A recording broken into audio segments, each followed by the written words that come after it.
Hello everyone, my name is हल Singh Bhati, physics faculty in Resonance Kota.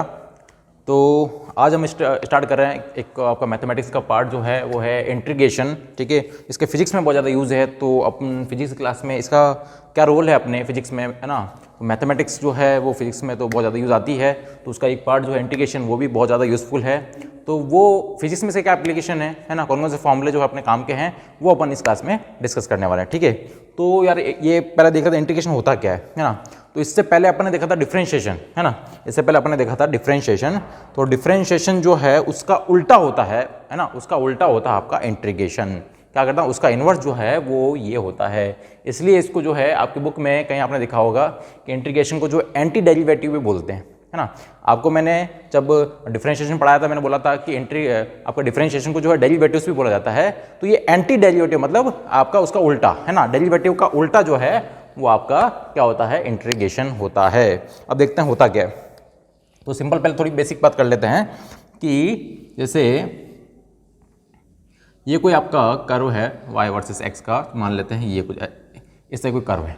ठीक है, तो डिफरेंशिएशन में अपन को अगर आपको याद है तो डिफरेंशिएशन में अपन क्या करते थे, डिफरेंशिएशन में अगर मुझे किसी पॉइंट पे स्लोप चाहिए होती थी, किसी पॉइंट पे स्लोप चाहिए होती थी, तो मैं क्या करता था, वहाँ पे एक टेंजेंट बनाता था, वहाँ पे टेंजेंट बनाता था। और ये टेंजेंट जो है वो एक्स एक्सिस से जितना एंगल बनाती थी उसका tan थीटा लेता था, tan थीटा।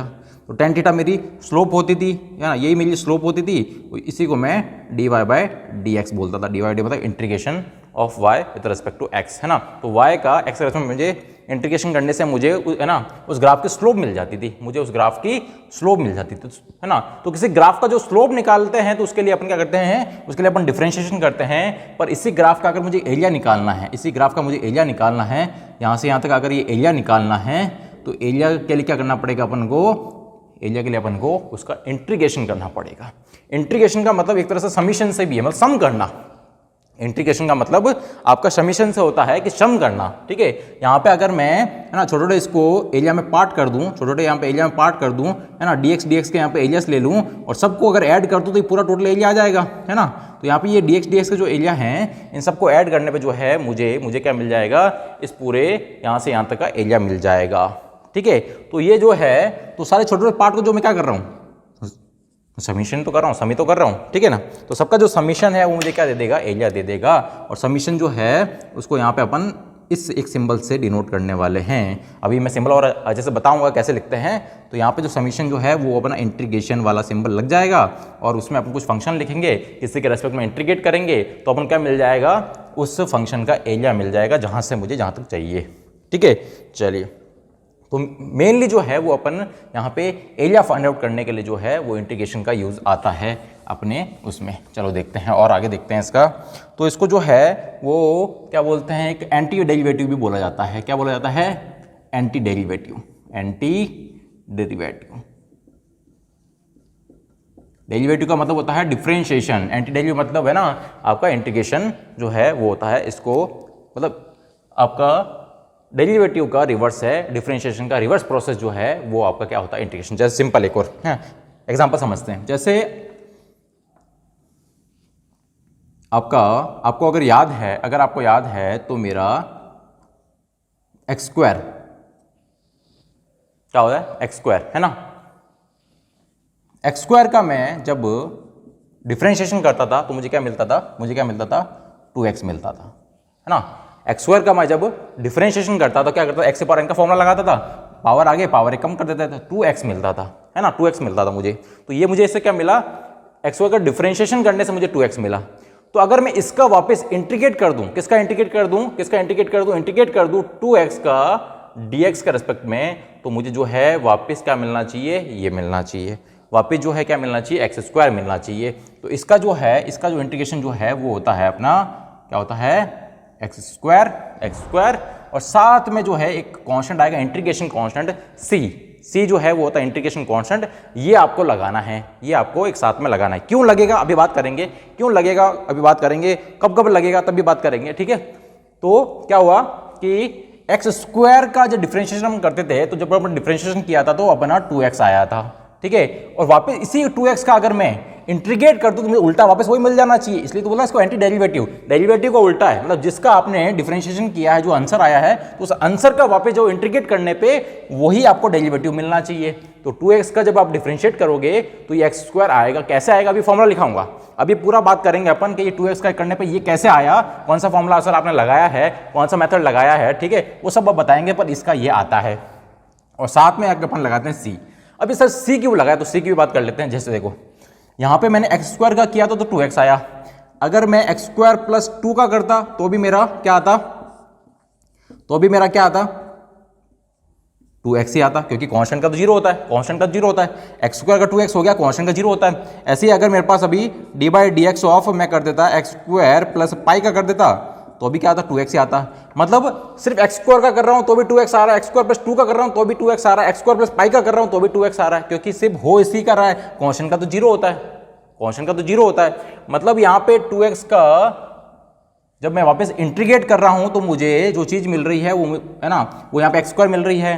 तो अब ये वाला पार्ट कब मिलेगा, ये वाला पार्ट कब मिलेगा, जब आप साथ में कुछ कांस्टेंट होगा, साथ में कुछ कांस्टेंट होगा, है ना। मतलब ये वाला पार्ट देखो, इससे मैच कर पा रहे नहीं कर पा रहे हो, 2x का इसका आपने इंटीग्रेट किया, इसका इंटीग्रेट किया तो आपको जो मिला वो मिला x², साथ में कुछ कांस्टेंट, साथ में कुछ कांस्टेंट। अब ये जहां पे कांस्टेंट नहीं होगा वहां कांस्टेंट 0 हो जाएगा, यहाँ पे कांस्टेंट नहीं है तो यहाँ कांस्टेंट की वैल्यू 0 हो जाएगी, और यहाँ पे 2 है तो कांस्टेंट की वैल्यू 2 हो जाएगी, यहाँ पे पाई है तो पाई हो जाएगा। मतलब साथ में कुछ कांस्टेंट आएगा, क्योंकि कांस्टेंट का आपका डिफरेंशिएशन में जो है डिफरेंशिएशन 0 हो जाता है, तो अपन कैसे पता चलेगा, अपन को कैसे पता चलेगा कि जो 2x का इंटीग्रेशन कर रहा हूं वो ये वाला पार्ट है या ये वाला है या ये वाला है, ये 2x किससे आया है, ये 2x का मैंने जब इंटीग्रेट किया तो मुझे कैसे पता कि जो 2x आया है वो x² को डिफरेंशिएट करने से आया, या फिर x² + 2 को डिफरेंशिएट करने से आया, या फिर x² + पाई को डिफरेंशिएट करने से आया है, क्योंकि तीनों में तो 2x ही आया है, इसीलिए जो है वो साथ को अपने कांस्टेंट लेना पड़ेगा। अब ये कांस्टेंट आपका कुछ भी हो सकता है, जो भी वहां पे यूज लिया होगा, ठीक है। तो इसीलिए जो है जब भी अपन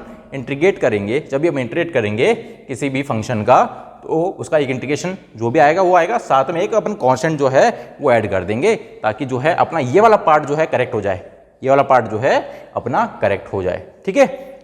ये चीज एक तो ये अपना जो है वो यहां से समझ में आ रहा है अपना कि डिफरेंशिएशन का जो उल्टा है वो अपना क्या हो रहा है, इंटीग्रेशन हो रहा है, ठीक है।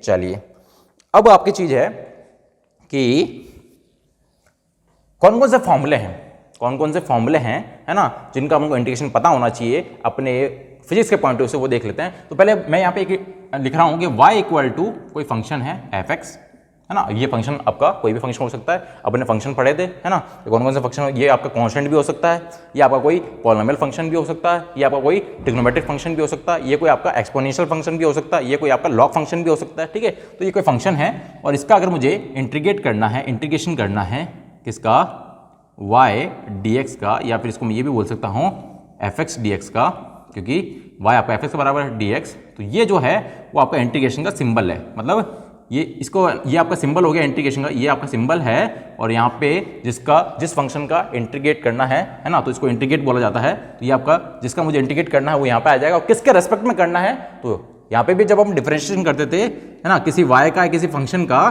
तो किसके रेस्पेक्ट करते थे, dx के रेस्पेक्ट में करते थे, है ना। तो यहाँ पे नीचे वो आता था जिसके रेस्पेक्ट में अपन कर रहे हैं, तो यहाँ पे आपका मल्टीप्लाई में जो आएगा वो आएगा कि किसके रेस्पेक्ट में कर रहे हो, तो यहाँ पे fx का जो है आप इंटीग्रेशन कर रहे हो dx के रेस्पेक्ट में, dx के रेस्पेक्ट में, यहाँ पे वो एक आ जाएगा, ठीक है। तो ये जो है वो अपना रिप्रेजेंटेशन है अपना किसका, इंटीग्रेशन का, ठीक है। तो अपन कुछ बेसिक फॉर्मूलेज लेते हैं, ठीक है। तो यहाँ पे आ जाएगा अपना बेसिक इंटीग्रेशन फॉर्मूला, ठीक है। बेसिक इंटीग्रेशन फॉर्मूलाज कौन कौन से जो है आपको फॉर्मूले देखने हैं वो अपन देख लेते हैं यहाँ पे। तो सबसे पहले जो है अपन देख लेते हैं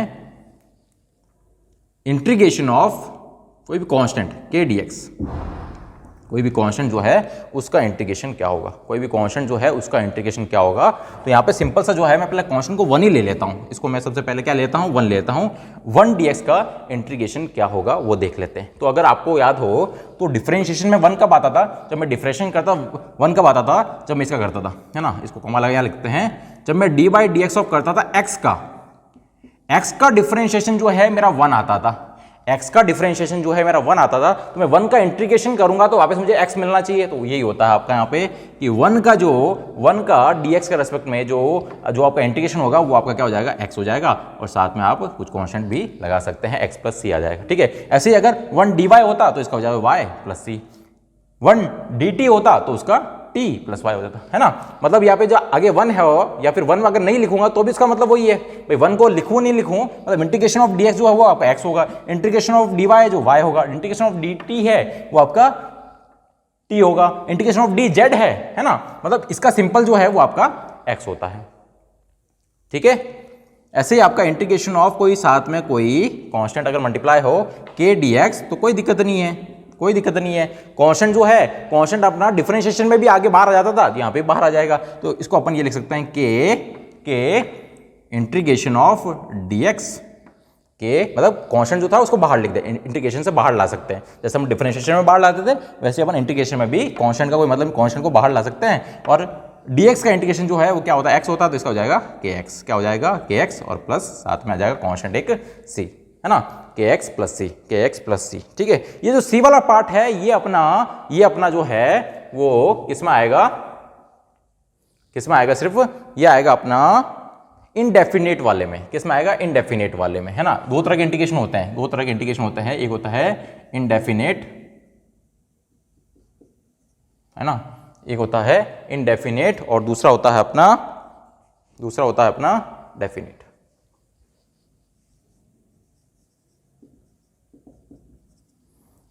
इनडेफिनेट इंटीग्रेशन और definite integration, indefinite integration and definite integration.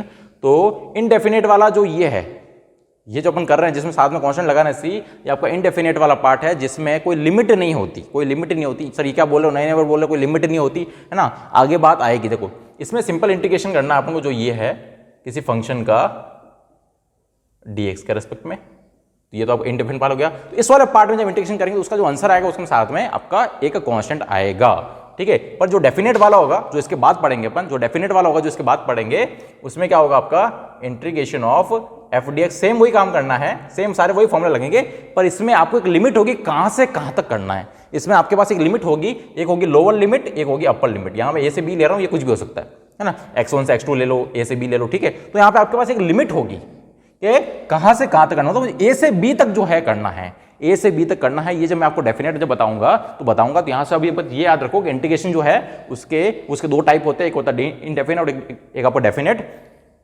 Indefinite वाला होता है उसमें कोई लिमिट नहीं होती, मतलब कहां से कहां तक इंटीग्रेशन करना है उससे कोई मतलब नहीं, बस इंटीग्रेशन करना है, ठीक है। तो उसमें साथ में आपके कांस्टेंट आएगा। डेफिनेट वाला उसमें एक आपको पर्टिकुलर लिमिट होती है कि आपको यहां से यहां तक की जो है इंटीग्रेशन करना है, यहां से यहां तक इंटीग्रेशन करना, मतलब यहां से यहां तक का एरिया निकालना है। इंटीग्रेशन मींस एरिया, तो यहां से यहां तक का एरिया निकालना है। इसमें जो है वो आपका सी नहीं आता, इसमें साथ में जो है वो सी नहीं आता, ठीक है। अभी देखते हैं क्या, तो ये अपन फॉर्मूला पढ़ते जा रहे हैं ना, तो ये अपने इनडेफिनेट वाले सारे कर रहे हैं अपन। तो इसमें कांस्टेंट का जो हो जाएगा वो क्या हो जाएगा, के डीएक्स, के डीएक्स का इंटीग्रेशन जो है वो अपना के एक्स हो जाएगा, ठीक है। ऐसे ही जो है मेरा कोई पॉलिनोमियल फंक्शन होगा, जैसे इंटीग्रेशन ऑफ एक्स की पावर एन डीएक्स। ये बहुत ज्यादा यूज आता है फिजिक्स में जो है वो 90% में यही आपका ज्यादा काम आएगा। एक्स की पावर एन का जो है वो इंटीग्रेशन क्या होता है, एन की पावर एन का डिफरेंशिएशन भी बहुत काम आता था, तो ये भी जो है बहुत ज्यादा काम आएगा। और इसका जो होगा, इसका आपका फॉर्मूला याद रहेगा आपको कि वहां पे अपन क्या करते थे, जो पावर थी वहां पे अपन क्या करते थे, वहां पे अपन करते थे D by d x of, मैं अगर एक्स की पावर एन करता था तो क्या आता था मेरा कि एन एक्स की power n minus one, n x की पावर एन माइनस, मतलब पावर जो थी वो आगे लाना, पावर कम करनी, यहाँ पे उल्टा करना होता है, यहाँ पे पावर प्लस वन होगी, यहाँ पे पावर प्लस वन होगी, वहां पे माइनस वन होती थी, यहाँ प्लस वन होगी। तो यहाँ पे क्या होगा, एक्स की power n plus one divide by n plus one. जो पावर है उसमें प्लस वन करना है और जो पावर उसी का डिवाइड कर देना है, एक्स की power n plus one divide by n plus one, और साथ में प्लस कांस्टेंट जो चलता रहेगा, ये सब में आएगा, सी तो हर सब में आएगा, है ना। तो एक्स की पावर एन का इंटीग्रेशन क्या होता है, एन के पावर इंटीग्रेशन होता है एक्स की power n plus one divide by n plus one, ये आपका फॉर्मूला होता है। इसी तरीके से अगर जो आंसर आया है उसका अगर आप जैसे क्या आया था, एक्स की power n plus one upon n plus 1, इसका जब आप इंटीग्रेट करेंगे तो आपको यही मिलेगा x की पावर n ही मिलेगा, x की पावर n ही मिलेगा, है ना। मतलब ये जो डिफरेंशिएशन, आंसर का जो डिफरेंशिएशन है वो आपको x की पावर n मिलेगा और इसका इंटीग्रेशन करोगे तो वापस यही मिल जाएगा। मतलब एक दूसरे के उल्टे होते हैं। इसका करके देख लो, पावर आगे आएगी, पावर क्या आगे आएगी, n+1 आगे आएगी, जो इससे कैंसिल हो जाएगी n पर, और पावर n-1 हो जाएगी, तो n+1 -1 तो x की पावर n ही बचेगा। तो वो चीज़ हो गई, ठीक है। और मैं ये बार बार आपका साथ साथ में जहाँ जरूरत पड़ेगी वहाँ मैं लिखता रहूँगा, ठीक है। ये हो गया। थर्ड जो है ना, मैं सारे एक और बेसिक फॉर्मूला लिख देता हूँ, फिर अपन इस पर कुछ क्वेश्चन करेंगे, है ना। तो ये फॉर्मूला आप नोट करते जाओ साथ साथ, फिर हम इस पर अच्छे अच्छे क्वेश्चन करने वाले हैं, ठीक है। तो थर्ड ले लेते हैं अपन किसका, साइन एक्स का, इंटीग्रेशन ऑफ साइन एक्स। अब हाँ, यहाँ पे एक खास चीज जो सबसे, है ना, पता होनी चाहिए साइन एक्स से भी पहले वो इंपॉर्टेंट चीज जो पता होनी चाहिए वो है कि यहाँ पे जो ये n है, ये n जो है, n इज ये आपका -1 नहीं होना चाहिए। ये n जो है वो आपका -1 नहीं होना चाहिए, उसके अलावा कुछ भी हो जाए, ठीक है। तो ये n जो है आप -1 नहीं लेना है, क्योंकि आप -1 अगर लेंगे तो ये -1 + 1 जो है, ये जो -1 का इंटीग्रेशन जो है आप इस तरीके से नहीं कर पाओगे। मतलब जब ये x की पावर -1 होगी तो आप ये फॉर्मूला नहीं लगा पाओगे। क्यों? क्योंकि यहाँ पे क्या बन जाएगी, x की पावर -1 + 1, ऊपर तो बन जाएगी x की पावर 0, यहाँ बन जाएगी -1 + 1, -1 + 1 मतलब ये नीचे 0, मतलब डिवाइड बाय 0 और x की पावर 0, ये वाला केस बन जाएगा, है ना। तो यहाँ पे इन्फाइनाइट आ जाए ना, 1/0 इन्फाइनाइट होता है, तो ये जो चीज़ है रॉन्ग स्टेटमेंट हो जाता है, तो ये चीज़ जो है पॉसिबल नहीं हो पाएगी। मतलब आप x की पावर -1 जब होगी तो ये आप फॉर्मूला नहीं लगा पाओगे। तो उसका सर कैसे करेंगे, तो वो लिख देता हूँ, थर्ड वो लिख देता हूँ, integration of 1/x dx। 1/x का मतलब वही हुआ, x की पावर -1 ही होता है, इसको ऊपर ले जाओगे x की पावर -1 ही होगी, है ना।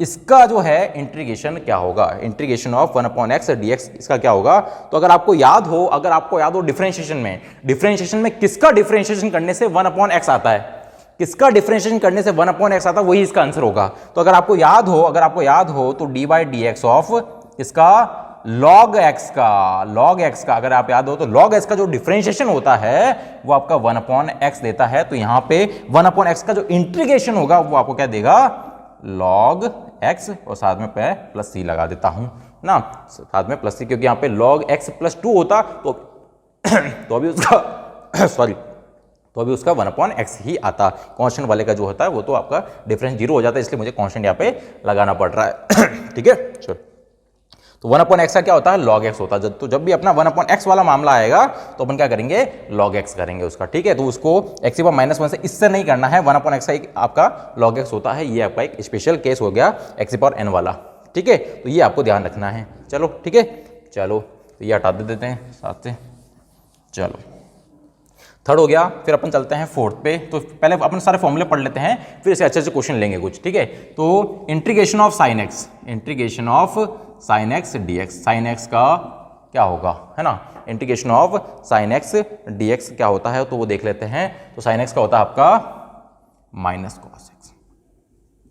कॉस एक्स प्लस सी। क्या होता है, माइनस कॉस एक्स प्लस सी। अगर आप ये चीज अगर देखना चाहें तो अगर आप d/dx करेंगे किसका, माइनस कॉस एक्स का, d/dx करेंगे माइनस कॉस एक्स का, तो इससे क्या मिलेगा आपको, इससे मिलेगा आपको साइन एक्स मिल जाएगा, है ना। माइनस कॉस एक्स का, क्योंकि देखो जो माइनस है माइनस को बाहर लिख दो, और कॉस एक्स का क्या होता था, कॉस एक्स का माइनस साइन एक्स, तो माइनस प्लस साइन एक्स हो जाएगा, ठीक है। तो ये हो जाता है।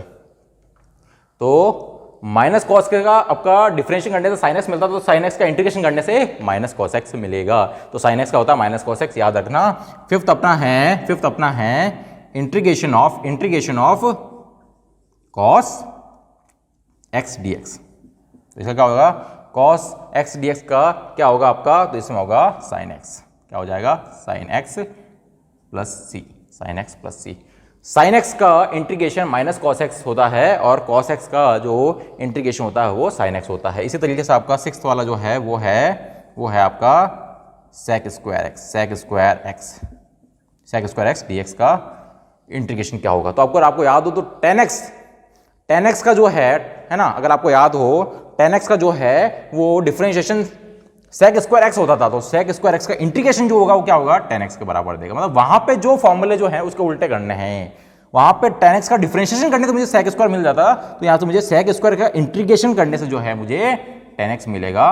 ये, तो sec स्क्वायर एक्स का जो है वो 10x होगा, क्योंकि क्योंकि क्योंकि D by d x of 10x जो होता था वो आपका sec स्क्वायर एक्स होता था, क्योंकि D by d x of 10x जो है वो आपका sec स्क्वायर एक्स होता था। इसीलिए जो है इसका इंटीग्रेशन जो होगा, इस वाले पार्ट का जो इंटीग्रेशन होगा वापस आपको क्या देगा, ये चीज देगा। इसका इंटीग्रेशन जो है एंटी डेरिवेटिव है ना, एंटी डेरिवेटिव है। आंसर का जो है इंटीग्रेशन करने से जो है वापस आपको क्वेश्चन मिल जाएगा, ये चीज हो जाए।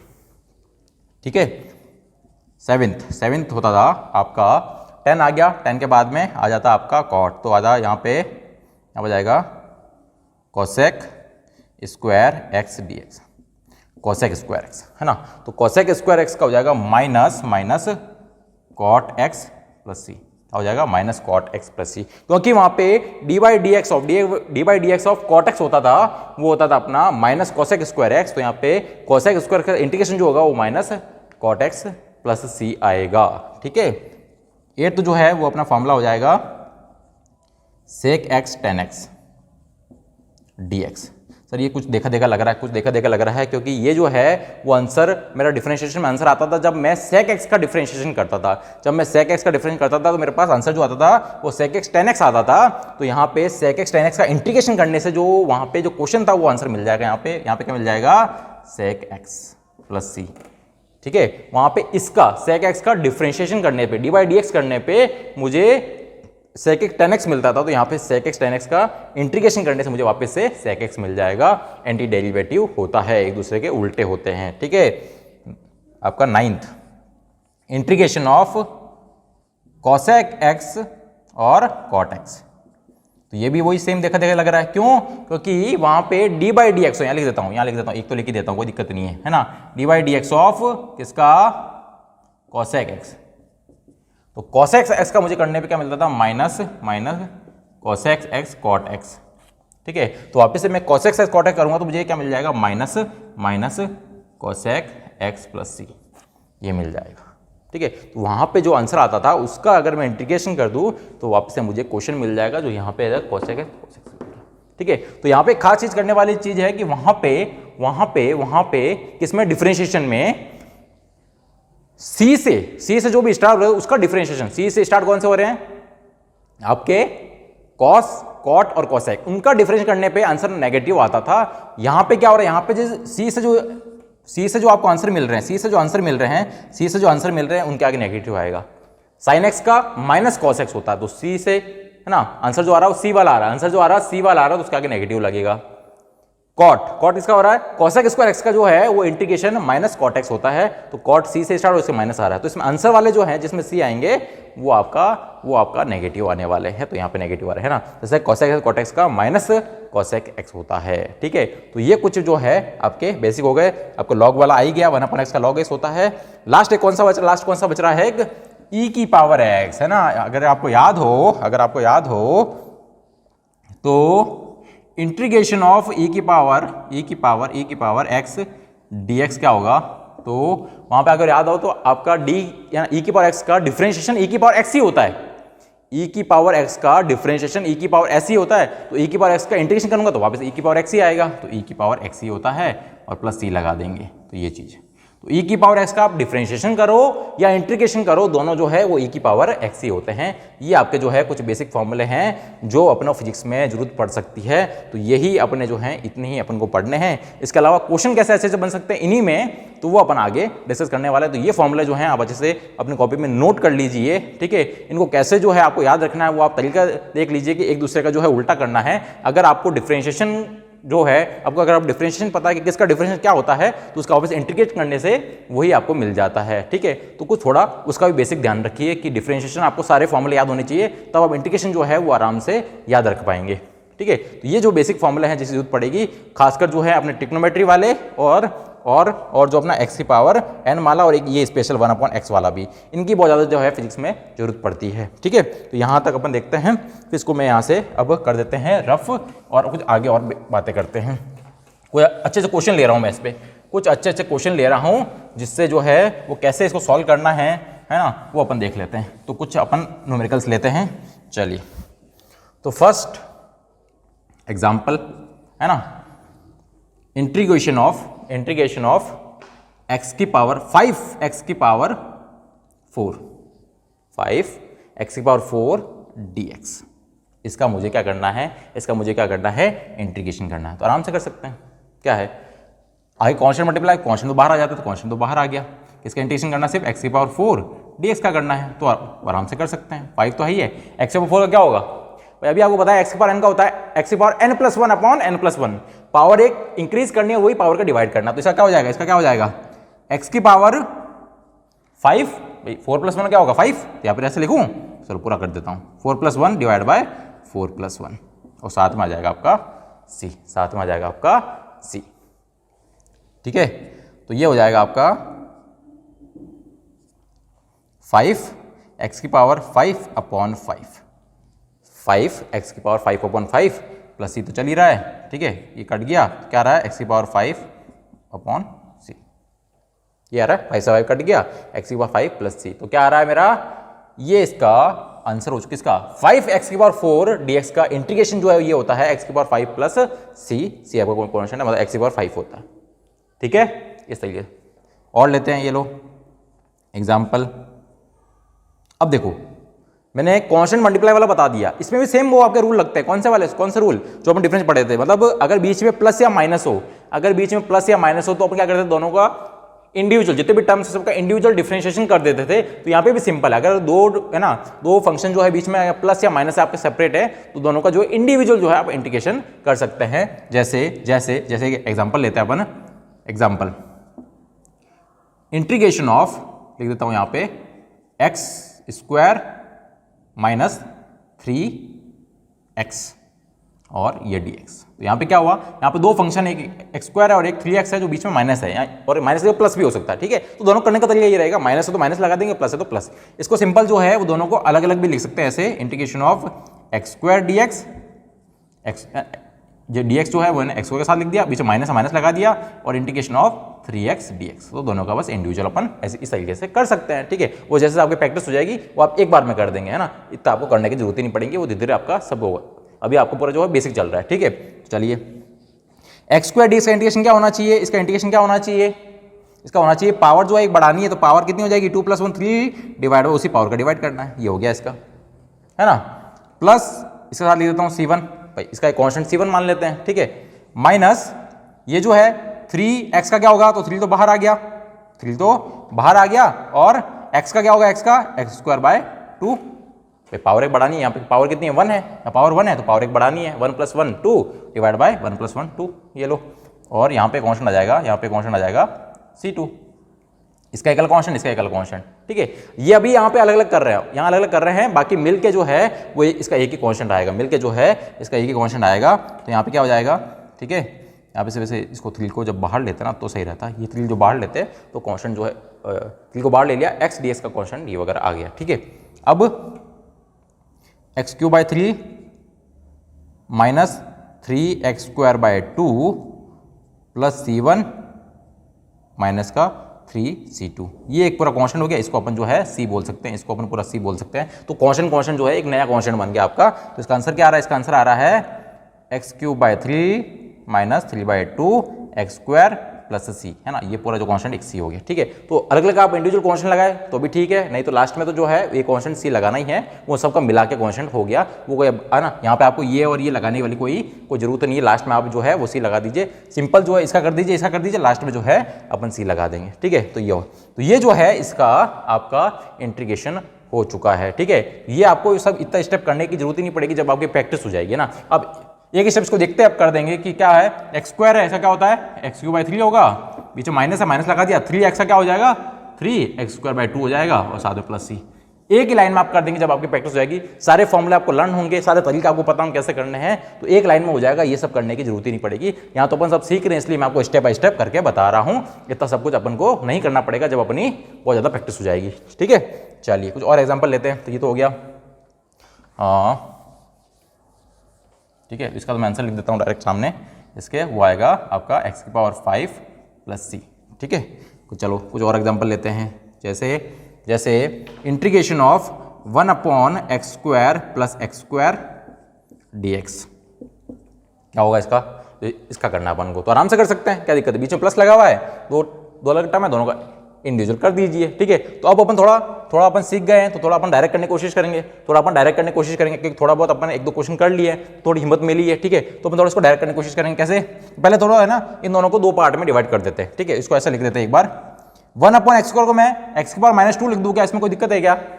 किसी को दिक्कत नहीं होनी चाहिए। x⁻2 है, ऊपर जाने पे x⁻2 ही तो होगा। ठीक है, dx लगा दिया और प्लस है बीच में, प्लस लगा दिया और x² dx हो गया। तो दोनों को मैं इंडिविजुअल लिख दिया और यहाँ पे भी जो है इंटीग्रेशन लगा दीजिए। तो दोनों को जो है अलग अलग मैं जो है पार्ट में इंटीग्रेट करूंगा। ठीक है, ये हो गया। अब इसमें क्या है, x⁻n वाला फॉर्मूला तो लगाना है, x⁻n का इंटीग्रेशन तो है, बस कर दीजिए। क्या होता है इसमें, इसका क्या होगा बताओ, x⁻² + 1 अपॉन -2 + 1। पावर जो है उसमें क्या करना है, +1 ही तो करना है, +1 कर दिया, जो पावर उसी का डिवाइड कर दो। प्लस इसका क्या होगा, x2 + 1 2 + 1 और प्लस जो है इन दोनों का कांस्टेंट एक, दोनों मिलके आपका c बन जाएगा। ठीक है, तो कितना आ रहा है ये नीचे -2 + 1 तो -1 रहेगा, तो -1 रहेगा और 1 अपॉन ये x⁻² + 1 x⁻1 रहेगा, जो है मेरे 1/x हो जाएगा, तो मेरा 1/x हो जाएगा। भाई यहाँ पे क्या बचेगा, यहाँ पे जो है वो आपका -1 बचेगा, जो नीचे आके आपको 1/x लिख सकता हूँ। यहाँ पे क्या होगा, x³ हो जाएगा और इसको मैं 2 + 1 3 लिख सकता हूँ, प्लस c, ये लो, ये हो गया इसका, ये इसका हो गया सिंपल सा। ठीक है, ये हो गया। चलो और करते हैं अपन integration of √x + sin x, √x + sin x dx, इस तरीके का आ गया। √x प्लस, तो यहाँ पे एक ये फंक्शन, एक फंक्शन है, बीच में आपका प्लस लगा, प्लस माइनस भी हो सकता है। ठीक है, तो कर देते हैं, क्या करना है, आराम से सिंपल दोनों को अलग कर दो, तो क्या हो जाएगा, √x dx plus integration of sin x dx, ये लो कर देते हैं। इसका क्या होगा, तो रूट का मतलब क्या होता है, स्क्वायर रूट का मतलब क्या होता है, पावर 1/2 लिख सकता हूँ इसकी मैं, पावर 1/2 तो है ये भाई। स्क्वायर रूट का मतलब क्या होता है, पावर 1/2, बस पावर 1/2 है। यहाँ अगर मैं 1/√x कर देता तो क्या होता, x की पावर है ना, पावर -½ हो जाती, -½ हो जाती, जब उसको ऊपर लिखते हैं तो पावर -½ हो जाती, तो वो अपन कुछ भी कर सकते हैं। ठीक है, चलिए क्या हो जाएगा इसका, तो x की पावर 1/2 + 1 1/2 + 1, x पर n का फॉर्मूला लगाया, कुछ भी नहीं किया है, n + 1 अपॉन n + 1।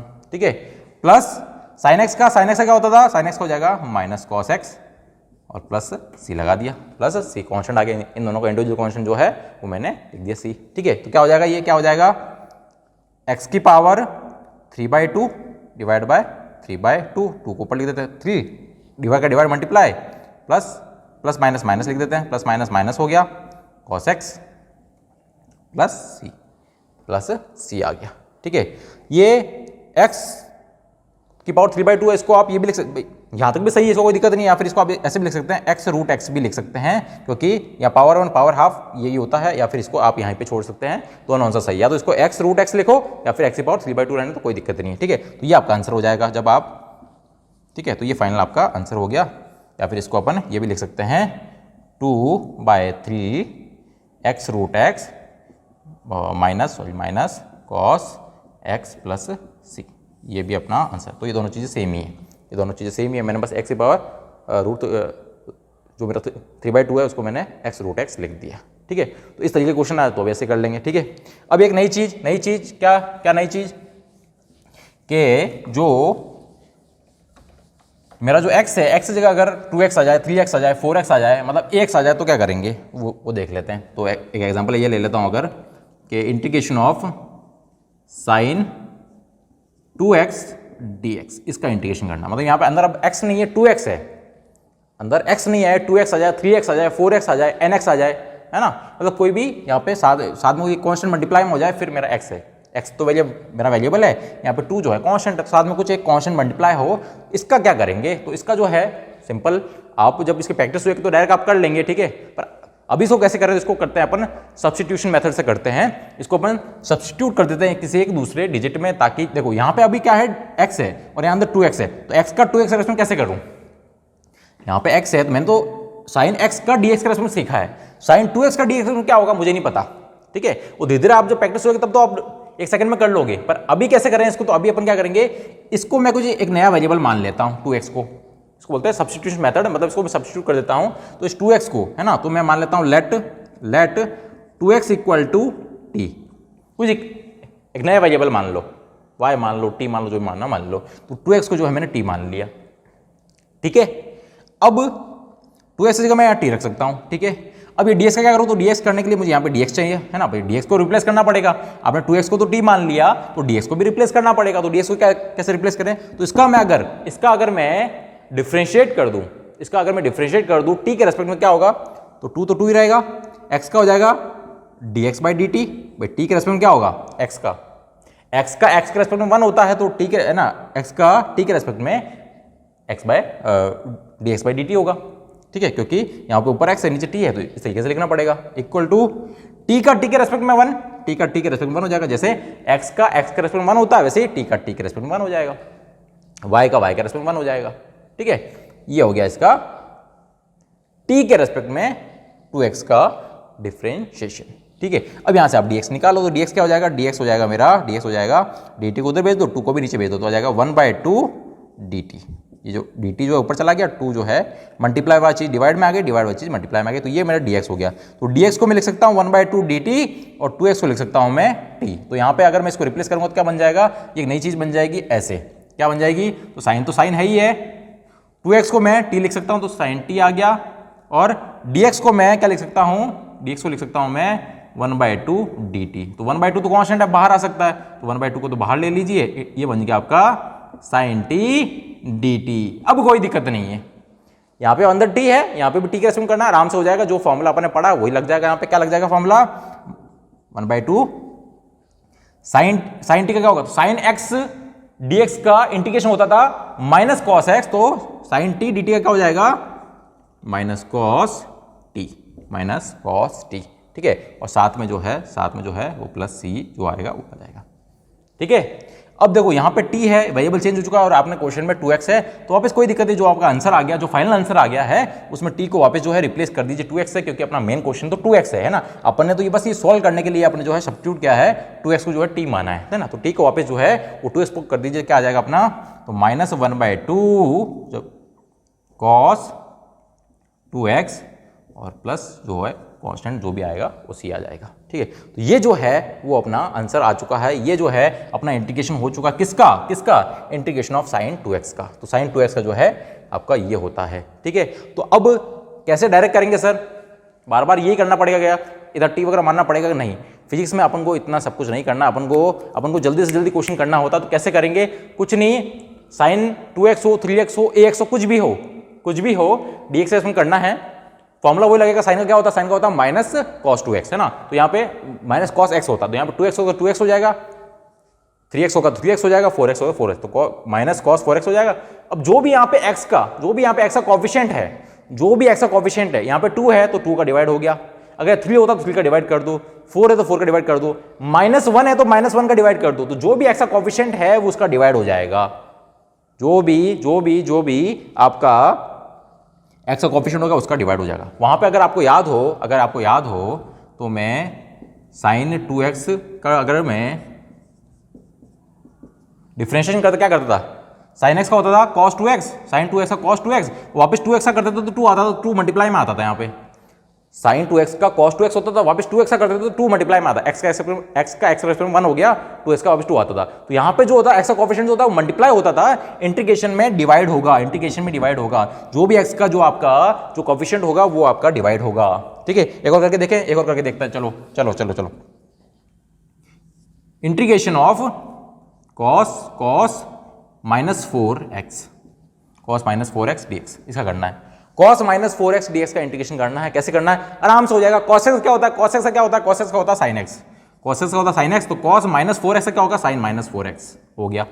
अब x का कोएफिशिएंट यहाँ पे क्या है, x का कोएफिशिएंट है -4, क्या है x का -4 का डिवाइड कर दीजिए और साथ में तो c लगी रहा, ये हो गया इसका आंसर। एक सेकंड में, ये कुछ भी करने की जरूरत नहीं, ये सब करोगे तो भी वही आएगा। क्या करना पड़ेगा, यहाँ पे -4x को t मानना पड़ेगा, यहाँ पे 2x को t माना तो -4x को t मानना पड़ेगा, फिर जो वहां से dx को जो है dt के रेस्पेक्ट में रिप्लेस करके फिर वापस से जो है पूरा ऐसे करेंगे, और फिर लास्ट में t की जगह वापस जो है -4x रख देंगे, यही आंसर आएगा। और ये यहाँ पे आंसर आ चुका, तो ये डायरेक्ट अपन ऐसे करेंगे, ठीक है। तो जो भी अपना सिंपल फॉर्मूला वही लगेंगे जो लगते हैं, बस यहाँ पे जो भी x का कोएफिशिएंट होगा लास्ट में उसको डिवाइड करना मत भूलना, अगर आपने डिवाइड करना भूल गए तो फिर आंसर गलत आ जाएगा, ठीक है। ठीक है, चलो कुछ और लेते हैं, जैसे कुछ और लेते हैं।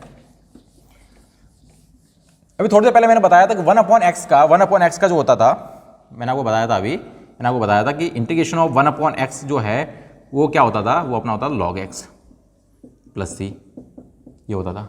ठीक है, अगर मेरे जगह कुछ ऐसा हो 1/ax प्लस b हो, dx हो, इसका इंटीग्रेशन क्या होगा? तो b कांस्टेंट है, a कांस्टेंट है, b तो इस साथ में कांस्टेंट है, a भी कांस्टेंट है। ठीक है, तो है तो बेसिकली 1/x ही है भाई, ये तो कांस्टेंट है, साथ में कोई वेरिएबल थोड़ना है तो बेसिकली 1/x ही है। यहाँ पे 1/x है, साथ में आपका कुछ भी नहीं है, साथ में प्लस 0 है, यहाँ पे प्लस कुछ b है, साथ में कुछ प्लस आपका b है। ठीक है, तो इसका भी क्या होगा, इसका भी यही होगा log x ही होगा। अब यहाँ पे x क्या है, ये पूरा, ये क्या है, ax प्लस b है, ax प्लस b है। इसको भी जो है आप सब्स्टिट्यूशन करके कर सकते हैं। तो इसका आंसर पहले क्या आने वाला वो लिख देता हूं, ax प्लस b। 1/x का log x होता है तो 1/ax प्लस b का क्या होगा, log ax प्लस b। और यहाँ पे x का कोफिशिएंट क्या a है, तो डिवाइड बाय a कर दो, तो बाहर डिवाइड b आ जाएगा, साथ में प्लस c लगा दीजिए, ताकि आपका जो इनडिफरेंशिएबल पार्ट है वो करेक्ट हो जाएगा। तो ये होता है। अब ये सर कैसे आया, ये सर आया कैसे, तो इसके लिए एग्जांपल ले लेते हैं। ये लो एग्जांपल, जैसे integration of 2x plus 3 dx इसका करना है मुझे, डिफरेंस क्या आ रहा है ना। तो अपने इस फॉर्मूले के हिसाब से क्या आना चाहिए, अपने फॉर्मूले के हिसाब से आना चाहिए 1/2, मतलब है ना भाई 1/x का होता था log x, तो 1/2x प्लस इसका आ जाएगा log 2x प्लस 3, और x का कोफिशिएंट 2 है तो 2 का डिवाइड कर दिया और प्लस c आना, ये हमारा आंसर आना चाहिए। ठीक है, ऐसा डायरेक्ट अपन ने कर दिया। अब ये तरीके से कैसे करते हैं, मैथमेटिक्स वाला कैसे करते थे, तो इसमें तो करते हैं, इस पूरे को क्या मानते हैं, इस पूरे को जो है वो t मान लेते हैं। तो ये let 2x plus 3 equal to t हो गया। फिर यहाँ पे इसको तो t मान लिया, तो यहाँ पे 1/t बन जाएगा। तो dx को भी tt के रेस्पेक्ट है ना, dx को भी रिप्लेस करते थे, वो कैसे करेंगे, तो वो करेंगे अपन, इसको डिफ्रेंशिएट कर दो t के रेस्पेक्ट में, तो क्या हो जाएगा 2 का 2, x का dx बाई dt, कांस्टेंट का 0 इक्वल टू t का t के रेस्पेक्ट में 1 हो जाएगा। 2x से मल्टीप्लाई में तो कांस्टेंट बाहर आ गया, जब वो वेरिएबल के साथ मल्टीप्लाई हो तो बाहर आ जाता है, x का t के रेस्पेक्ट में dx बाई dt हो गया। अब ये सिर्फ कांस्टेंट है, यहाँ पे कोई वेरिएबल नहीं तो कांस्टेंट का 0 होता है, डिफरेंशिएशन इक्वल टू t का t के रेस्पेक्ट में कर रहे हैं अपन, तो 1 ही होगा। तो यहाँ से अपन जो अगर मैं dx निकालना चाहूँ तो dx क्या आ जाएगा मेरा, dx आ जाएगा dt बाय 2, ये 2 आ जाएगा डिवाइड में और dt चला जाएगा उधर, तो dx हो जाएगा dt। तो इसको मैं कर रहा हूँ तो क्या हो जाएगा, इसको अपन करेंगे तो 1/t dt बाई 2, ये बन गया। ये भाई 2x प्लस 3 को आपने t मान लिया तो इसको 1/t हो गया, और dx को क्या रख सकते हैं, dx को रख सकते हैं dt बाई 2, तो dt बाई 2 रख दिया। 1/2 बाहर आ गया, 1/2 बाहर आ गया, क्या बच गया अंदर 1/t dt। तो अब तो ये बन गया, ये वाला पार्ट तो बन गया, ये 1/x dx, तो यहाँ पे 1/t dt, तो वही आएगा, क्या आएगा, तो 1/2 1/t dt का हो जाएगा log t प्लस c। और t आपने किसको माना है, t आपने माना है 2x प्लस 3 को, तो वापस रिप्लेस करना ना भूलें, क्योंकि अपना क्वेश्चन तो ये है, ये तो अपने सॉल्व करने के लिए किया, t माना है तो t को वापस रिप्लेस करेंगे इससे, तो क्या आ जाएगा, क्या आ जाएगा 1/2 log t की जगह 2x प्लस 3 प्लस c। तो ये तो आ रहा है अपना, ये तो अपना आंसर आ रहा है, अपने डायरेक्ट कर दिया, वो पूरा मेथड से हुआ, सब्स्टिट्यूशन मेथड लगाया है, अपने सब्स्टिट्यूट कर दिया इसको, 2x प्लस 3 को t से सब्स्टिट्यूट कर दिया और उसको फिर जो है आगे सॉल्व कर लिया। ठीक है, और ये जो है मेरा c है लास्ट में। ठीक है, आगे समझ में, तो फॉर्मूले सारे वही लगेंगे, -4x है तो साइन -4x कर दूंगा, प्लस का 4x है तो प्लस का 4x कर दूंगा, तो यहाँ पे है आपका, और जो भी इसका कोफिशिएंट है वो आपका क्या आ जाएगा, डिवाइड करना ना भूलें, बस लास्ट में ये ध्यान रखना है, x का जो भी कोफिशिएंट होगा वो डिवाइड होगा, x का जो कोफिशिएंट होगा वो डिवाइड होगा। जैसे एक और एग्जांपल ले लेते हैं, e की पावर x का ले लेते हैं यहाँ पर इस बार, फिर अपन चलते हैं डेफिनेट वाले पार्ट पे। ठीक है, इसी तरीके से सारे क्वेश्चन होंगे ये। एक और एग्जाम्पल ले लेते हैं, इंटीग्रेशन ऑफ e की पावर -4x dx, e की पावर -4x dx। आपको पता है e की पावर x का e की पावर x ही होता है, तो यहाँ पे e की पावर -4x का e की पावर -4x ही होगा, e की पावर -4x का e की पावर -4x ही होगा, और x का कोफिशिएंट क्या यहाँ पे -4 है तो -4 से डिवाइड करना ना भूले, ये एकदम बिल्कुल सही करेक्ट हो गया, ये आपका आंसर हो जाएगा। ठीक है, ये तो अपने डायरेक्ट कर दिया चुटकियों में अपने डायरेक्ट कर दिया, ठीक है। कि e की पावर x का e की पावर x होता है तो e की पावर -4x का e की पावर -4x ही होगा, और x का जो भी कोफिशिएंट होगा उसका डिवाइड करना है। x का जो भी कोफिशिएंट होगा, यहाँ -4 है तो -4 करना है, -8 है तो -8 का करना होता, +4 होता तो +4 का करना पड़ता, जो भी है उसका क्या करना है, डिवाइड करना है। ये बात समझ में आ गई।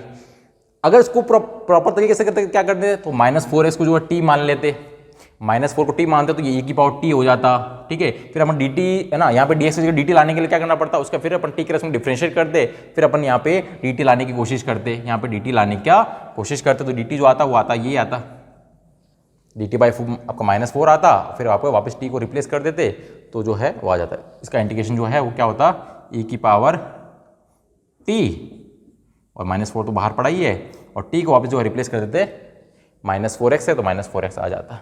तो ये प्रॉपर तरीका ये है, शॉर्टकट वो है। अपन को फिजिक्स में प्रॉपर तरीका नहीं लगाना, अपन को प्रॉपर तरीका नहीं लगाना है, अपन को तो क्वेश्चन करने से मतलब है, अपना क्वेश्चन होना चाहिए, तो अपन को डायरेक्ट तरीके आने चाहिए, ठीक है। अपन को ये सब झंझट नहीं पालनी, ये सब मैथमेटिक्स वाले पार्ट होता है ना, अपन को फिजिक्स में से एप्लीकेशन क्या है डायरेक्ट करेंगे अपन इस तरीके से, ठीक है। चलो फिर अपन चलते हैं अपना, ये तो था अपना इनडेफिनेट वाला पार्ट, ये वाला पार्ट क्या जिसमें है ना इंटीग्रेशन करने लास्ट में +c भी आ रहा है। अब हम करते हैं डेफिनेट वाला, जिसमें इंटीग्रेशन जो है वो a से b तक होता है, वो सब क्या होता है वो देख लेते हैं। तो वो इसका एप्लीकेशन पार्ट आ जाता है, ठीक है।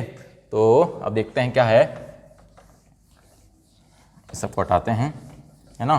तो कुछ में जो है आपको कुछ जो है वो यहाँ पे होमवर्क के लिए कुछ क्वेश्चन अगर मैं यहाँ लिख देता हूँ, जो आपको जो है प्रैक्टिस के लिए करने हैं, जिसका आंसर आपको निकालना है ना। प्रॉपर तरीके से भी निकाल सकते हैं, शॉर्टकट से भी निकाल सकते हैं, ठीक है। तो x² x³ divide by x dx, इसका इंटीग्रेशन करना है। साइन x/2 का जो है आपको क्या करना है, इंटीग्रेशन करना है, ठीक है। और क्या करेंगे अपन, और अपन करेंगे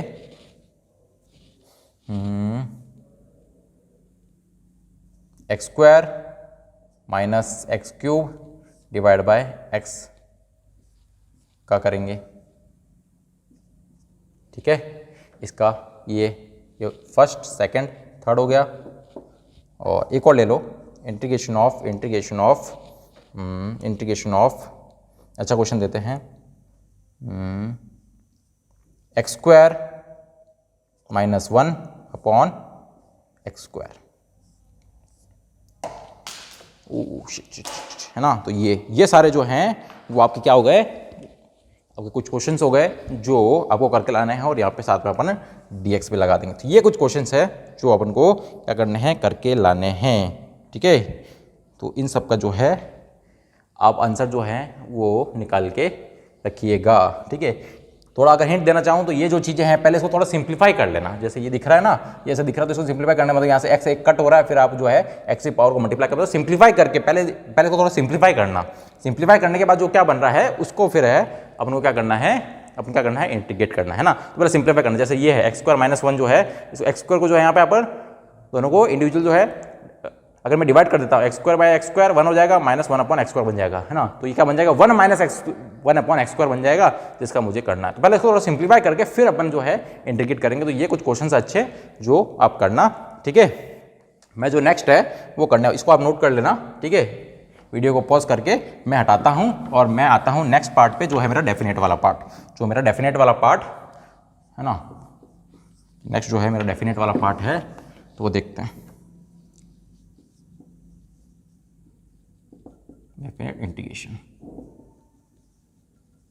तो वो क्या है, तो सिंपल सा इंटीग्रेशन का मतलब होता है एरिया निकालना। इंटीग्रेशन का मतलब एरिया निकालना है। जैसे ये अगर मेरा कोई y वर्सेस x ग्राफ है और इस तरीके का कोई ग्राफ है, मुझे इंटीग्रेशन का मतलब एरिया निकालना मतलब सम करना। तो यहाँ पे मुझे अगर मान लो a से b तक का एरिया निकालना है तो वो मैं इंटीग्रेशन की हेल्प से निकाल सकता हूँ, क्योंकि अभी इसका एरिया निकालूंगा तो क्या आएगा, इसका एरिया निकालूंगा क्या करना है, तो मुझे सिंपल सा क्या करना पड़ेगा, मुझे सिंपल सा जो है यहाँ पे अलग अलग, अब देखो पूरा ये कैसे निकालूंगा, ये इस पार्ट का ये मुझे ऐसे कोई ज्योमेट्री पता ही नहीं है मुझे क्या हो, तो मैं क्या करूँगा, छोटे छोटे स्ट्रिप्स मान लूंगा। यहाँ पे छोटे जो है आपके रेक्टेंगुलर इस तरीके की बहुत ही स्मॉल है, ये आपको यहाँ पे बड़ी दिख रही है, बहुत ही स्मॉल, इस तरीके से मैं स्ट्रिप्स मान लूंगा, यहाँ पे स्ट्रिप्स मान लूंगा।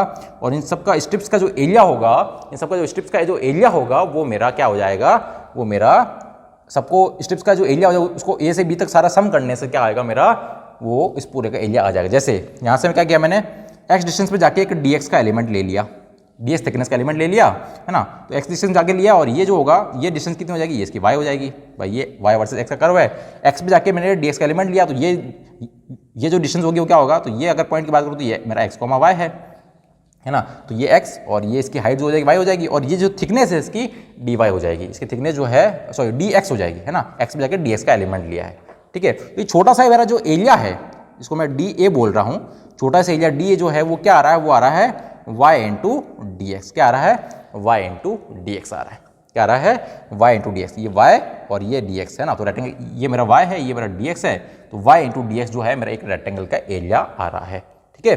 अगर मुझे, और ये इतना छोटा एरिया है, इतना छोटा एरिया है कि मैं, इतना छोटा एरिया कि मैं कि डेल्टा ए को मैं डी ए भी तो लिख सकता हूँ, ये जगह वाई डी एक्स, है ना। यहाँ पे डी एक्स की जगह मैं पहले डेल्टा एक्स लिख देता हूँ, फिर जो है ये डेल्टा एक्स और डेल्टा ए जो है बहुत छोटे रहते हैं, इसको मैं डी ए और डी एक्स लिख सकता हूँ। और इसका अगर मैं इंटीग्रेशन कर दूंगा तो मेरा जो है वो टोटल एरिया आ जाएगा, कहाँ से कहाँ तक करना है मुझे, तो मुझे तो ए से बी तक चाहिए, तो मैं ए से बी तक अगर लिमिट लगा दूंगा, कि मुझे जो है इंटीग्रेशन कहाँ से कहाँ तक करना है, मुझे जो है ये एरिया कहाँ से कहाँ तक चाहिए। तो यहाँ से स्टेप स्टार्ट करो काटना, और ये सारी स्टेप्स जो है वो आप लेते रहो, कहाँ तक, सिर्फ बी तक जो है, तो सब स्टेप्स का ऐड करने पे मुझे इस टोटल पूरा जो एरिया मिल जाएगा। तो इसलिए मुझे जो है ए से बी तक क्या करना है, समीशन करना है या फिर इंटीग्रेशन करना। सम का मतलब, समीशन का मतलब आपका इंटीग्रेशन सही है, आप सब एरिया को ऐड करो या फिर उसको ए से बी तक डायरेक्ट इंटीग्रेट कर दो, आंसर सेम आने वाला है। तो डी ए का इंटीग्रेशन जो है वो ए हो जाएगा,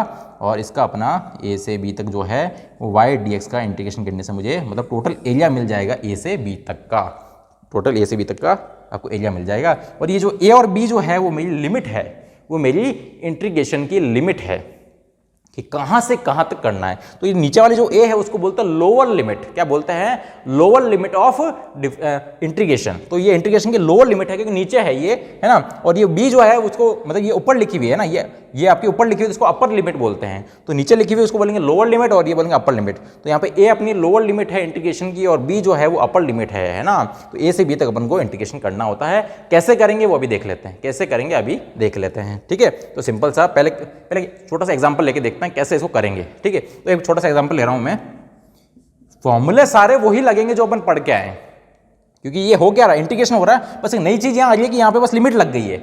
नई चीज डेफिनेट वाले में ये आ रही है कि बस एक लिमिट लग गई है। तो लिमिट लगने से अपन को एक प्रॉपर आपको फिक्स मिल गया कि यहां तक एरिया ही निकालना है, ठीक है। यहां से यहां तक का ही एरिया निकालना है, पूरा मुझे सारा एरिया नहीं चाहिए, बस मुझे ए से बी का ही एरिया चाहिए, ठीक है। तो इसका फर्क क्या है, बस इतना सा। तो जैसे मैं एग्जांपल लेता हूं, मैं एक्स स्क्वायर डी का लिया मैंने 1 से 2, एक्स स्क्वायर डी का इंटीग्रेशन करना है 1 से 2 लिमिट में करना है, ठीक है। मतलब इसकी लोअर लिमिट जो 1 है और अपर लिमिट 2 है, ठीक है। तो इसका क्या होगा, तो सिंपल सबसे पहले वही करेंगे। एक्स स्क्वायर का क्या होता है, एक्स स्क्वायर डी का इंटीग्रेशन क्या होता है, एक्स क्यूब बाय 3 होता है, 2 + 1 डिवाइड बाय 2 + 1, तो एक्स क्यूब बाय 3 होता है। अब जो है इसमें सी वाला पार्ट नहीं आता, जहां लिमिट लग गई वहां सी हट गया, सी की अब जरूरत नहीं है, ठीक है। क्योंकि ये प्रॉपर अपन को प्रॉपर मिल चुका है, अपन को जो इंटीग्रेशन है कहां तक करना, तो अपन को प्रॉपर अपन को पता चल गया है। तो अपन को 1 से 2 तक जो है वो करना है। तो ये लोअर लिमिट मैंने नीचे लिखी, अपर लिमिट मैंने ऊपर लिखी है। तो 1 से 2 करना है। अब कुछ नहीं करना, ये जो लिमिट है वो एक्स की जगह पुट करनी है। ये लिमिट किसकी है, एक्स की है।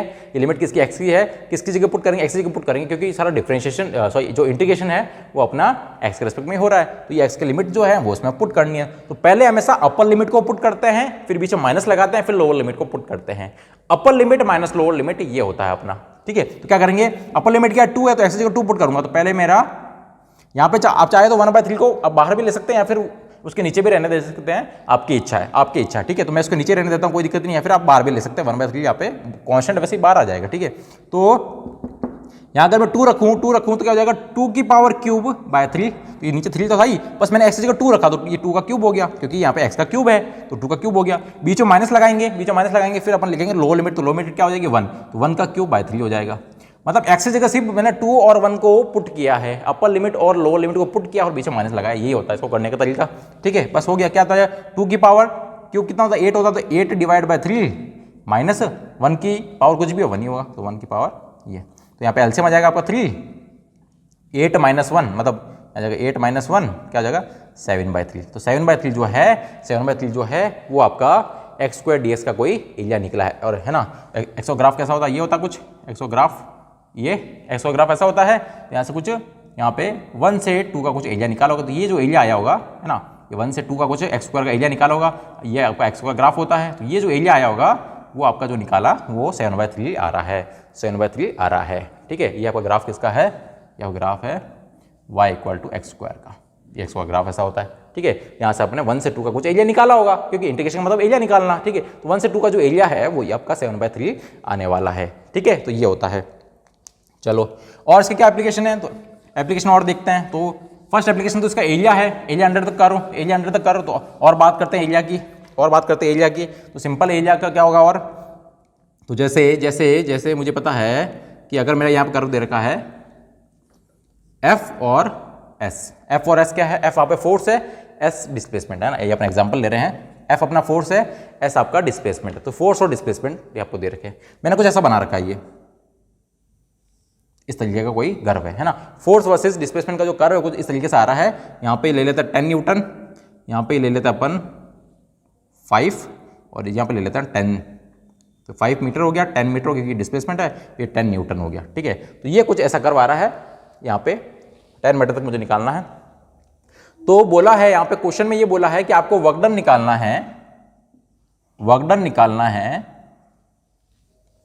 ना, यहाँ वर्क डन निकालना आपको कि बॉडी जो है वो आपकी 0 से 10 मीटर तक जो है वो आपकी डिस्प्लेस हुई है। 0 से 10 मीटर अगर आपकी बॉडी डिस्प्लेस हुई है तो कितना वर्क डन है, 0 से 10 मीटर तक बॉडी को डिस्प्लेस करने में कितना जो है आपको वर्क डन करना पड़ा है। तो बस अगर आपको पता है कि वर्क डन जो होता है वो होता है integration of F dot D S है ना, तो एफ और डी एस का इंटीग्रेशन करने से मुझे वर्क डन मिलता है। और इंटीग्रेशन से क्या होता है, इंटीग्रेशन का मतलब होता है एरिया अंडर द कर्व। तो यहां पे किसका एरिया, एफ और एस, फोर्स और डिस्प्लेसमेंट का जो एरिया अंडर द कर्व होगा वो मुझे क्या देगा, वर्क डन देगा। फोर्स और डिस्प्लेसमेंट का एरिया अंडर द कर्व मतलब इसका नीचे का जो ये एरिया है, ये एरिया जो है वो मुझे वर्क डन दे देगा।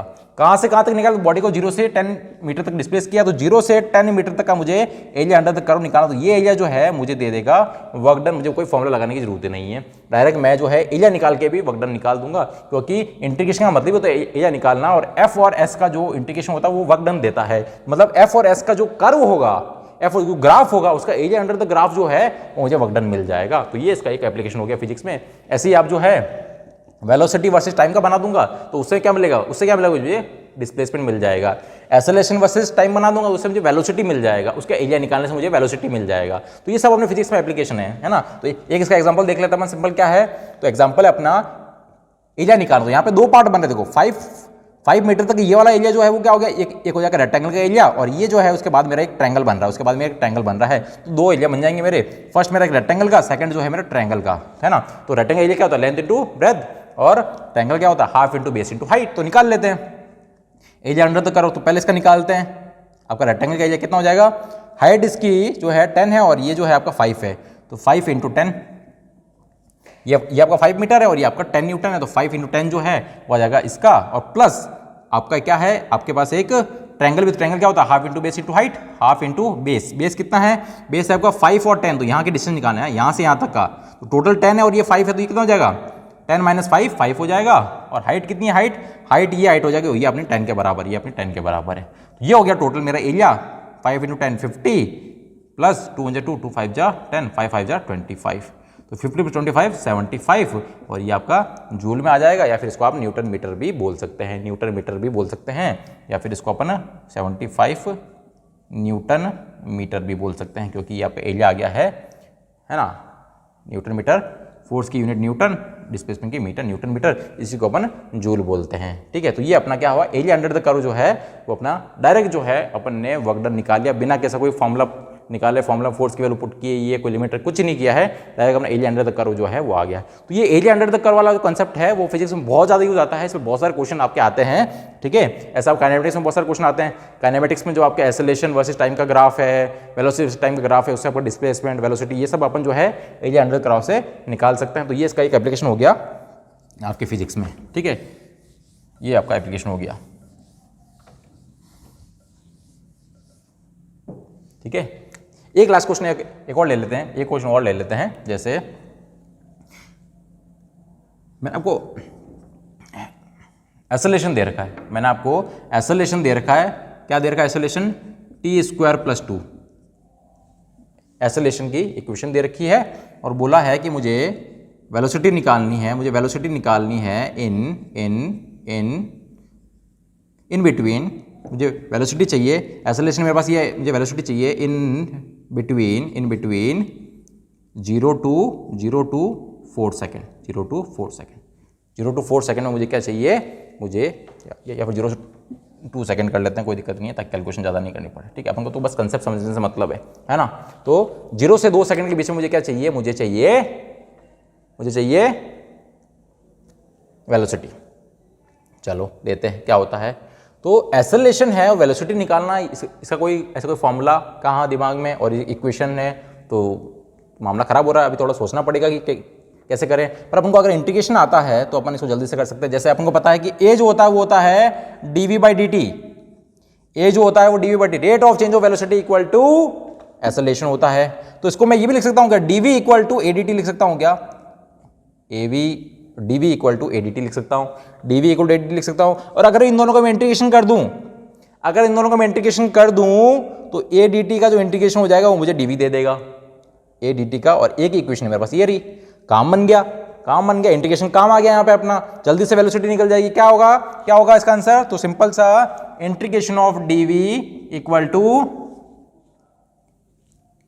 adt, और कहां से कहां तक टाइम की लिमिट रखनी है यहाँ पे, कहां से कहां तक 0 से 2 सेकेंड, तो 0 से 2 सेकेंड तक जो है वो अपन को निकालनी है, 0 से 2 सेकेंड तक जो है अपन को इसके बीच में ही निकालनी है। तो मैंने टाइम की लिमिट रख दी, लोअर लिमिट है 2 और अपर लिमिट जो है वो आपकी क्या हो जाएगी, है ना। और यहाँ पे एक और इन्फॉर्मेशन अगर आपको दे रही होती कि जो है बॉडी जो है वो स्टार्टिंग में 0 सेकंड पे क्या है, स्टार्टिंग में जो है आपकी रेस्ट पे है, रेस्ट मतलब इनिशियल वेलोसिटी जो है उसकी 0 है, फाइनल वेलोसिटी निकालनी है मुझे कि 0 से 2 सेकंड के बीच में क्या होगी। तो सिंपल सा जो है t=0 पे मेरी वेलोसिटी 0 थी, 2 सेकंड में कुछ v होगी, 2 सेकंड पे कुछ v होगी जो मुझे निकालनी है, मुझे है ना 2 सेकंड पे कितनी होगी वो मुझे निकालनी है। तो देख लेते हैं, ठीक है। चलो तो क्या है इसका इंटीग्रेशन कैसे करना है, dx का इंटीग्रेशन x होता था, dy का y होगा, वैसे dv का v होगा तो dv का v होगा, अपर लिमिट है v, लोअर लिमिट 0 पुट कर देंगे। adt का इंटीग्रेशन करना है तो 0 से 2, a क्या है, a है मेरा, a की इक्वेशन देखिए t²+2 दे रखा है, t²+2 दे रखा है, a देखा t²+2, इसका dt का रेस्पॉन्ड कर देते हैं, ये लोग कर दिया। तो इसका क्या इसमें आ जाएगा upper limit minus lower limit, v minus 0, upper limit v है, लोअर लिमिट 0, तो v की जगह v रखा -0, पहले v रखा फिर 0 रखा, बीच माइनस लगा दिया। इसका क्या हो जाएगा, इसका हो जाएगा t²+2 का क्या होगा, अब तो अपन पूरा इंटीग्रेशन पढ़ चुके हैं यार, अब तो अपन आराम से कर लेंगे, डायरेक्ट कर लेंगे इसको। t² क्या होगा, t² का तो हो जाएगा t³/3, t² का हो जाएगा t³/3, x⁴n वाला ही लगाना सेम, x⁴n वाला, n+1/n+1, तो स्क्वायर है तो 2+1/2+1 3, ये हो जाएगा, प्लस 2dt का 2t हो जाएगा, 2dt का क्या हो जाएगा 2t हो जाएगा। जैसे 2dx का x होता था वैसे ही 2x का 2x होता था, वैसे अपना 2dt का 2t हो जाएगा, 2dt का 2t हो जाएगा। तो ये हो गया 2t। कहाँ से कहाँ तक लिमिट रखनी है, 0 से 2 तो रख दो, तो v माइनस 0 तो v हुआ, v इक्वल टू क्या कितना आ रहा है मेरा, upper limit minus lower limit करो, तो अपर लिमिट क्या है 2 और लोअर लिमिट तो 0 है, तो 0 रखने का मतलब ही नहीं है, 0 यहाँ पे रखोगे, 0 यहाँ रखोगे तो t0 के बाद 3 तो 0 आने वाला, तो 0 रखने का मतलब ही नहीं, सिर्फ 2 रख देता हूँ, है ना, क्योंकि 0 रखूंगा तो भी 0 ही मिलेगा मुझे, 0 रखने पे पीछे वाला पार्ट तो 0 होने वाला है, तो इसलिए सिर्फ 2 रख देता हूँ, कोई दिक्कत नहीं है। 2⁵/3 प्लस 2 × 2, अपर लिमिट पुट की यहाँ पे भी और यहाँ पे भी, यहाँ पे t³ था तो यहाँ 2⁵3 कर दिया, प्लस 2t तो 2 × 2 कर दिया, अपर लिमिट रख दिया। अगर आप चाहते हैं मैं 0 रख के दिखाऊँ, दिखा देता हूँ, बीच में माइनस लगाना है, 0 पुट करो तो 0⁵3 माइनस 2 × 0, तो ये वाला पार्ट तो वैसे भी 0 होना है, ये और ये तो आपके वैसे 0 होने वाले हैं, ना, तो इसको रखने का मतलब ही नहीं है। कितना आ गया, v इक्वल टू 8/3 प्लस 2 टू जा 4। एलसीएम ले सकते हो आप, एलसीएम लेंगे 3 तो यहाँ जाएगा 8 और यहाँ जाएगा 4 से 12, 12 और 8 20, 20/3 मीटर पर सेकंड जो है वो आपकी वेलोसिटी हो जाएगी। वो आपकी वेलोसिटी हो जाएगी कब, 2 सेकंड पे। कब, 2 सेकंड पे। 0 पे इनिशियली था, एक्सेलरेशन लग रहा है, ऐसा लगने क्या होगा, धीरे धीरे इसकी स्पीड बढ़ेगी, बढ़ती बढ़ती बढ़ती 2 सेकंड पे जो है 20/3 मीटर पर सेकंड हो गई इसकी स्पीड। तो ये इसका क्या है, ये अपना एक एप्लीकेशन हो गया फिर से कि अपन ने क्या किया, अगर मुझे एक्सेलरेशन पता है, एक्सेलरेशन इक्वेशन पता है और मुझे वेलोसिटी निकालना, तो उसका मैं एक्सेलरेशन का टाइम के रेस्पेक्ट में इंटीग्रेट करके जो है वेलोसिटी निकाल सकता हूँ। इसी तरीके से जो अगर मुझे a वर्सेस t का अगर मुझे ग्राफ होता, अगर मुझे a और t का ग्राफ पता होता, तो a और t का ग्राफ, a और t को मल्टीप्लाई करना है ना, तो यहाँ पे a और t का जो ग्राफ है, मान लो ये इस ग्राफ है, तो ये एरिया अंडर द कर्व जो है, इस ग्राफ के नीचे का जो एरिया है वो मुझे क्या देता, मुझे वेलोसिटी देता। तो a/t का जो है ना, a इंटू डी टी जो है एक्सेलरेशन और टाइम, इन दोनों का जो मुझे एरिया अंडर द कर्व है मुझे क्या देगा, वेलोसिटी देगा। तो वेलोसिटी मिल जाती है इससे, ठीक है। तो एरिया अंडर द कर्व वो भी बहुत बड़ा एक एप्लीकेशन है, और इस तरीके का तो बहुत सारे आपके एप्लीकेशन फिजिक्स में आपको मिलेंगे, ठीक है। इसी के साथ जो है अपना इंटीग्रेशन का पूरा पार्ट खत्म होता है, ठीक है। इसमें और क्वेश्चन बनते हैं, पर फिजिक्स में अपना इतना ही यूज़ है। तो फिजिक्स में जो अपना पार्ट काम आने वाला वो सारा यहाँ पर डिस्कस हो चुका है, ठीक है। तो आगे नेक्स्ट क्लास में आप कुछ एक नया टॉपिक लेके आएंगे। Thank you so much.